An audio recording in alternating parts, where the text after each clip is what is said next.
Ration கடைக்கு போறோம். இப்ப என்னன்னா பயோமெட்ரிக் கண்டிப்பா இருக்கும்னு சொல்லி ஒன்றிய அரசு சொல்லிடுச்சு. கைரேகை பஞ்சாத்த பொருள் கிடைக்கும்.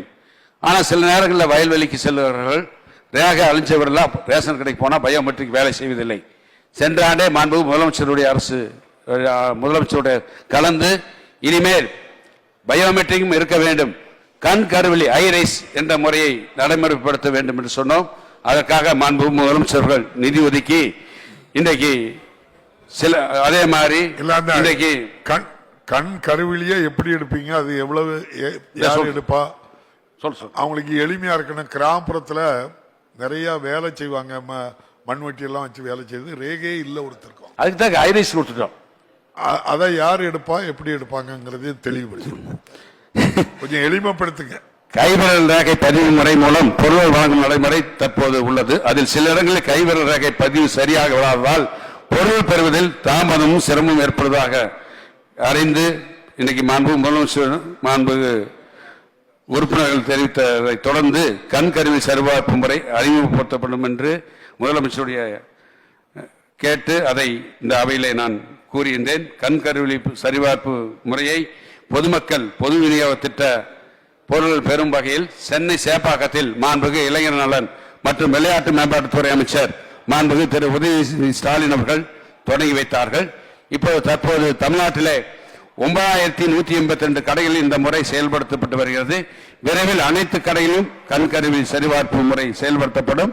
மாண்புமிகு பேரவைத் தலைவருக்கு ஏதாவது சந்தேகம் என்றால் எங்களுடைய அதிகாரிகளை ஒரு சந்தேகம் இல்ல.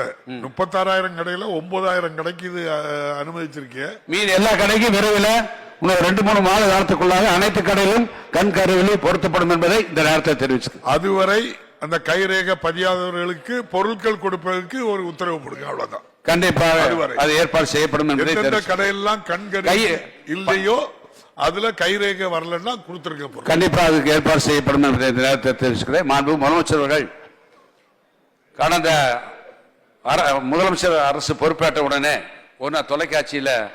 தொலைக்காட்சி பார்த்துக்கிட்டு இருக்கிறப்ப ஒரு நெல்மணி நிறைய நனைஞ்சிருச்சு, மலையில் நனைஞ்சிருச்சு. மாண்புமிகு முதலமைச்சர்கள் மாண்புமிகு வேளாண் உழவர் நலத்துறை அமைச்சரும் என்னையும் உடனடியாக நீங்கள் வீட்டுக்கு பெறப்பட்டு வாருங்கள் என்று சொன்னாங்க. எங்கே இருக்கீங்க கேட்டாங்க. சென்னையில் தான் இருக்குன்னு சொன்னோம். 2 பேரும் வீட்டுக்கு போனோம். இனிமேல் தமிழ்நாட்டில் மழை பெஞ்சா நெல் எங்கே அடிக்கிறீங்க, திறந்த வெளியில் 103 இடங்களில் நம்ம கிராமங்களில் தட்டு போட்டிருப்போம், தார்பாய் போட்டு மூடியிருப்போம். அதே மாதிரி இருக்குது.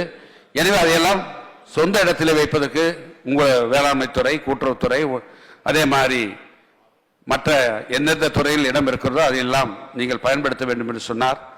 அதற்காக மாண்புமிகு முதலமைச்சர்கள் தமிழ்நாடு நுகர்வோர் வாணிப கழகம் ஏற்கனவே இருந்த கிடங்கு வசதிகளுடன் இந்தியாவுக்கே முன்னோடியாக தமிழ்நாட்டில் மேற்கூரையுடன் கூடிய நவீன சேமிப்பு தளங்கள் கட்டப்பட்டிருக்கின்றன.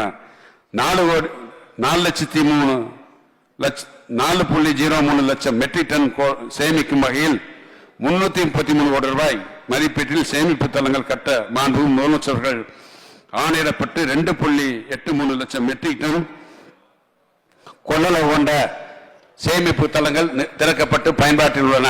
மீதியுள்ள சேமிப்பு தளங்கள் கட்டப்பட்டு வருகின்றன.